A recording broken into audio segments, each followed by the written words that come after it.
Friends, ಹೇಗಿದ್ದೀರಾ? ಎಲ್ಲರೂ ಚೆನ್ನಾಗಿದ್ದೀರಾ ಅಂತ ನೆನೆಸ್ತೇನೆ. ಇವತ್ತು ನಾನು ಸ್ಪೆಷಲ್ ಆಗಿ ನಾರ್ತ್ ಕರ್ನಾಟಕದ್ದು ತುಂಬಿದ ಬದನೆಕಾಯಿ, ಎಣ್ಗಾಯಿ ಬದನೆಕಾಯಿ ಮಾಡೋದಕ್ಕೆ ನಾನು ನಿಮ್ಗೆ ತೋರಿಸ್ತಾ ಇದ್ದೇನೆ. ಸ್ಪೆಷಲ್ ಆಗಿರುವಂಥ ಬದನೆಕಾಯಿ, ಅದಕ್ಕೆ ಬೇಕಾಗಿರುವಂಥ ಸಾಮಗ್ರಿಗಳನ್ನ ನೋಡಿಕೊಳ್ಳೋಣ. ಅದಕ್ಕೆ ನಾವು ಶೇಂಗಾ ಅಂತೇವೆ, ಇದು ಪೀನಟ್ ಇದೆ, ಅದನ್ನು ಫ್ರೈ ಮಾಡಿ ಅದನ್ನು ಸಿಪ್ಪೆ ತೆಗೆದಿಟ್ಕೊಂಡಿದ್ದೇನೆ 2 ಟೇಬಲ್ ಸ್ಪೂನಷ್ಟು. ಮತ್ತು ಅದಕ್ಕೆ 1 ಅಥವಾ 2 ಟೊಮೆಟೊ ಬೇಕು, ಹುಣಸೆ ಹಣ್ಣು ಬೇಕಾಗ್ತಿದೆ. ಮತ್ತು ಅದಕ್ಕೆ ಅರಿಶಿನ ಬೇಕು, ಉಪ್ಪು ಬೇಕು. ಖಾರದ ಬದಲಿ ಖಾರನೂ ಹಾಕ್ಕೋಬೋದು, ಇಲ್ಲಾಂದರೆ ಹಸಿಮೆಣಸಿನ್ಕಾಯಿ ಹಾಕ್ಕೋಬೇಕು, ಹಸಿಮೆಣಸಿನ್ಕಾಯಿ. ಮತ್ತು ಅದಕ್ಕೆ ಕೊತ್ತಂಬರಿ, ಬೆಳ್ಳುಳ್ಳಿ ಮತ್ತು ಹಸಿ ಶುಂಠಿ ಹಾಕ್ಕೊಂಡಿದ್ದೇನೆ. ನಿಮಗೆ ಎಷ್ಟು ಬೇಕೋ ನೋಡಿ ನೀವು ಖಾರ ಹಾಕ್ಕೊಳ್ಳಿ. ಮತ್ತು ನಮಗೆ ಅದಕ್ಕೆ ಒಂದು ಸ್ವಲ್ಪ ಒಣ ಕೊಬ್ಬರಿ ಬೇಕು. ಒಣ ಕೊಬ್ಬರಿ ಇಲ್ಲದಿದ್ದರೆ ಹಸಿ ಕೊಬ್ಬರಿನೂ ನೀವು ಉಪಯೋಗಿಸ್ಕೊಳ್ಬೋದು. ನಾನು ಇಷ್ಟು ಒಣ ಕೊಬ್ಬರಿ ತೊಗೊಂಡಿದ್ದೇನೆ, ಅದನ್ನು ನಾನು ಹೆರಿಸಿ ಅದನ್ನು ಫ್ರೈ ಮಾಡಿ ಇಟ್ಕೊಂಡು ಉಪಯೋಗಿಸ್ತೇನೆ. ಇವೆಲ್ಲ ಫ್ರೈ ಮಾಡಬೇಕು. ಇದು ಧನಿಯಾ, ಹೋಲ್ ಧನಿಯಾ ಇದೆ, ಅದನ್ನು ಸಹ ಫ್ರೈ ಮಾಡಿಕೊಳ್ಬೇಕು. ಜೀರಿಗೆ 2 ಟೇಬಲ್ ಸ್ಪೂನ್, ಮತ್ತು ಇದು 2 ಟೇಬಲ್ ಸ್ಪೂನ್ ನಾನು ಸೆಸ್ಮೆ ಸೀಡ್ಸ್ ಅಂದರೆ ಬಿಳಿ ಎಳ್ಳು ತೊಗೊಂಡಿದ್ದೀನಿ. ನಿಮ್ಗೆ ಯಾವುದು ಇದು ಕರಿ ಎಳ್ಳಿದ್ರೆ ಕರಿ ಎಳ್ಳು ಸಹ ನೀವು ಉಪಯೋಗಿಸ್ಕೊಳ್ಬೋದು, ಆದರೆ ನನ್ನ ಹತ್ರ ಬಿಳಿ ಎಳ್ಳಿದೆ. ನೀವು ಸಹ ಯಾವುದಾದ್ರೂ ಉಪಯೋಗಿಸ್ಕೊಳ್ಬೋದು. ಎಳ್ಳು ಉಪಯೋಗಿಸ್ಕೊಳ್ಳಿ, ತುಂಬ ಟೇಸ್ಟಿ, ಸ್ಮೆಲ್ ತುಂಬ ಚೆನ್ನಾಗಿ ಬರುತ್ತೆ. ಮತ್ತು ಈ ರೀತಿಯಾಗಿ ನಾವು ಇದನ್ನೆಲ್ಲ ಫ್ರೈ ಮಾಡಿಕೊಂಡು ಬರೋಣ. ಮತ್ತು ನಂತರ ಇದು ಈ ರೀತಿಯಾಗಿರುವಂಥ ಕಪ್ಪದಾಗಿರುವಂಥ ಬದನೆಕಾಯಿ ತೊಗೊಳ್ಬೇಕಾಗ್ತದೆ. ಈ ಬದನೆಕಾಯ್ದು ಮೇಲಿಂದೆಲ್ಲ, ಈ ಬದನೆಕಾಯ್ದು ಮೇಲಿಂದ ಇದನ್ನು ಕಟ್ ಮಾಡ್ಕೊಳ್ಳೋಣ. ಮತ್ತು ಇದ್ರದ್ದು ಸ್ಟೆಮ್ಮನ್ನು ಸಹ ನೀವು ಕಟ್ ಮಾಡಿಕೊಂಡು ಚಿಕ್ಕದಾಗಿ ಮಾಡಿಕೊಂಡು ಇದನ್ನು ಈ ರೀತಿಯಾಗಿ 4 ಭಾಗ ಮಾಡಿಕೊಂಡು ಇದು ಉಪ್ಪಿನಲ್ಲಿ ಹಾಕಬೇಕು. ಉಪ್ಪು ನೀರಿನಲ್ಲಿ ಹಾಕದೆ ಇದ್ರೆ ಕಪ್ಪಾಗುತ್ತೆ. ಆದ್ದರಿಂದ ಈ ನೀರಿನಲ್ಲಿ ಉಪ್ಪು ಹಾಕಿದ್ದೇನೆ. ಉಪ್ಪು ಹಾಕಿದ್ದನ್ನು ನೀವು ಉಪ್ಪು ಹಾಕಿ ಅದರಲ್ಲಿಟ್ಟರೆ ಕಪ್ಪಾಗೋದಿಲ್ಲ.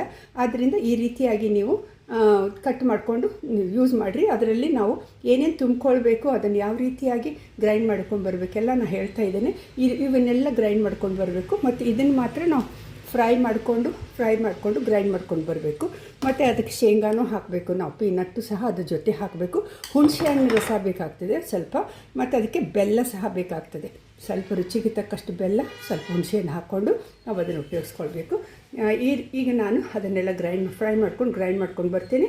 ಮತ್ತು ಇದನ್ನು ಈ ಬದನೆಕಾಯಿನೆಲ್ಲ ಮೇಲಿನ ತೊಂಬೆಲ್ಲ ತೆಗೆದು ಕ್ಲೀನಾಗಿ ಮಾಡ್ಕೊಂಡು ಬರ್ತೀನಿ. ತೋರಿಸ್ತೀನಿ ಯಾವ ರೀತಿ ಮಾಡಬೇಕೆಂಬುದಾಗಿ.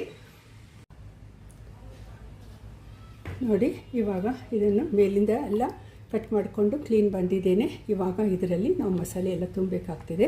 ಈಗ ಅದನ್ನು ನಾವು ಯಾವ ರೀತಿ ತುಂಬಬೇಕು, ಇದರಲ್ಲಿ ಈ ರೀತಿಯಾಗಿ ನಾವು ಕಟ್ ಮಾಡ್ಕೊಳ್ಬೇಕಾಗ್ತಿದೆ.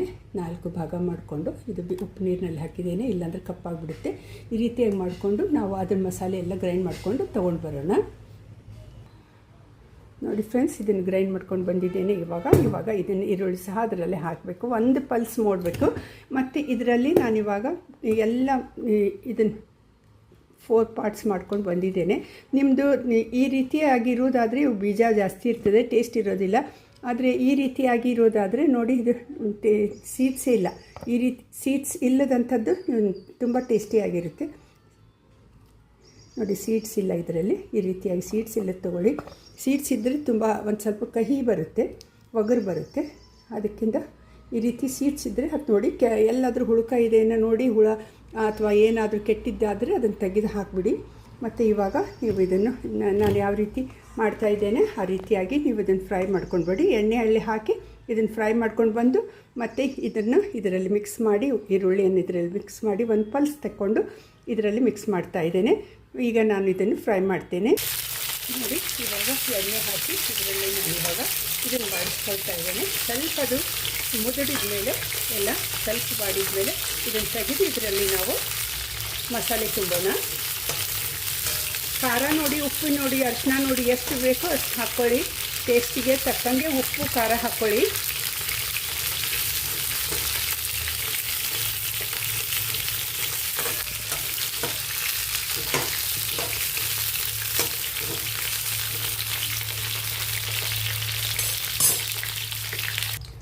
ನೋಡಿ, ಅದನ್ನು ಫ್ರೈ ಮಾಡ್ಕೊಂಡ್ಮೇಲೆ ಅದನ್ನು ತೆಗೆದು ಬದನೆಕಾಯಿ ಎಲ್ಲ ತಣ್ಣಗಾಗೋದಕ್ಕೆ ಬಿಟ್ಟು, ಇವಾಗ ಅದೇ ಎಣ್ಣೆಯಲ್ಲಿ ಸ್ವಲ್ಪ ನಾನು ಸಾಸಿವೆ ಹಾಕಿದ್ದೇನೆ. ಅದಕ್ಕೆ ಕರಿಬೇವನ್ನು ಹಾಕೋಣ. ಅದು ಚಟಪಟ ಆದಮೇಲೆ ಕರಿಬೇವು ಹಾಕೋಣ, ಸ್ವಲ್ಪ ಹಿಂಗನ್ನು ಹಾಕೋಣ. ನಂತರ ಒಂದೊಂದು ಬದನೆಕಾಯಿನೂ ಅದರಲ್ಲಿ ಬಿಡೋಣ. ನೋಡಿ, ಸಾಸಿವೆಗೆ ಚಟಪಟ ಅಂತ ಇದೆ. ಇವಾಗ ನಾನು ಕರಿಬೇವು ಹಾಕ್ತೀನಿ.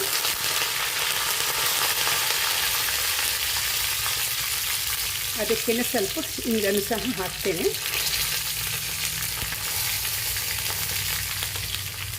ಮತ್ತು ತುಂಬಿದಂಥ ಈ ಬದನೆಕಾಯಿನೂ ಒಂದೊಂದಾಗಿ ಬಿಡೋಣ.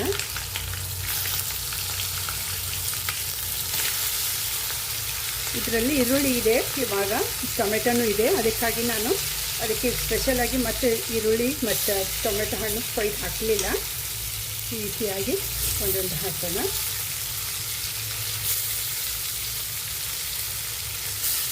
ನೋಡಿ, ಈ ರೀತಿಯಾಗಿ ಬೆಂದಿರುವಂಥ ಇದನ್ನು ಬದನೆಕಾಯಿನ ಈ ರೀತಿಯಾಗಿ ತುಂಬಬೇಕು. ತುಂಬಿ ಈ ರೀತಿಯಾಗಿ ಇದರಲ್ಲಿ ಬಿಡಬೇಕು.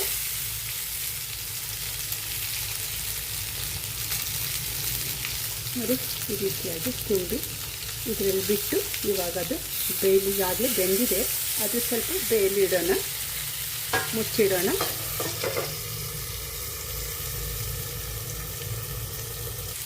ನೋಡಿ, ಈ ರೀತಿಯಾಗಿ ನೀರಲ್ಲಿ ಇದನ್ನು ಬೇಯಿಸ್ಕೊಳ್ಳೋಣ.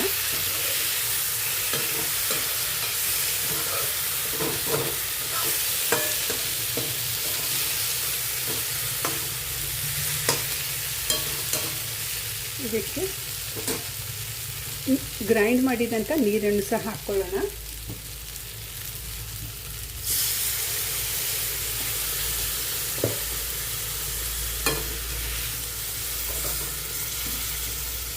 ಅರ್ದಿರುವಂಥ ಮಸಾಲೆ ಸಹ ಅದಕ್ಕೆ ಹಾಕ್ಕೊಳ್ಳೋ ಮುಚ್ಚಿಡೋಣ.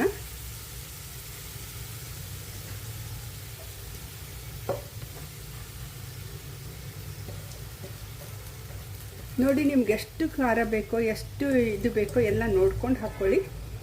ನಿಮ್ಮ ಖಾರ ಕಡಿಮೆ ಆಗಿದೆ ಎಂಬುದಾಗಿ ನಿಮ್ಗೆ ಅನಿಸಿದರೆ ಮೆಣಸಿನ್ಕಾಯಿನ ಸ್ಲಿಟ್ ಸಹ ಮಾಡ್ಕೊಂಡು ನೀವು ಹಾಕ್ಕೊಳ್ಬೋದು. ಈಗ ನೋಡಿ, ನನ್ನ ಖಾರ ಕಡಿಮೆ ಆಗಿದೆ, ನಾನು ಸ್ಲಿಟ್ ಮಾಡಿದ್ದು ಹಾಕ್ತಾಯಿದ್ದೇನೆ. ನೋಡಿ, ಸ್ಲಿಟ್ ಮಾಡಿದ್ದು ಮೆಣಸಿನ್ಕಾಯಿ ಹಾಕ್ತಾಯಿದ್ದೇನೆ. ಅದನ್ನು ಇವಾಗ ಬೇಯಲ್ಲಿ ಬಿಡೋಣ. ಅದರಲ್ಲೇ ಬೇಯ್ತಿದ್ದದು. ಕಡಿಮೆ ಉರಿಯಲ್ಲಿಟ್ಟು ನಾವು ಇದನ್ನು ಬೇಯಿಸ್ಕೊಳ್ಬೇಕು. ಚೆನ್ನಾಗಿ ಬೇಯಬೇಕಿದು. ನಂತರ ತುಂಬ ಚೆನ್ನಾಗಿರುವಂಥ ಟೇಸ್ಟಿಯಾಗಿರುವಂಥ ಎಣ್ಣೆಗಾಯಿ ಬದನೆಕಾಯಿ ನಮಗೆ ಸಿಕ್ಕುತ್ತೆ. ಇವಾಗ ಅದನ್ನು ಮುಚ್ಚಿ ನಾವು ಬೇಯಲ್ಲಿಡೋಣ. ನೋಡಿ, ಇವಾಗ ಬೆಂದಿದೆ. ಇದನ್ನು ನಾವು ಇವಾಗ ಸರ್ವ್ ಮಾಡೋಣ.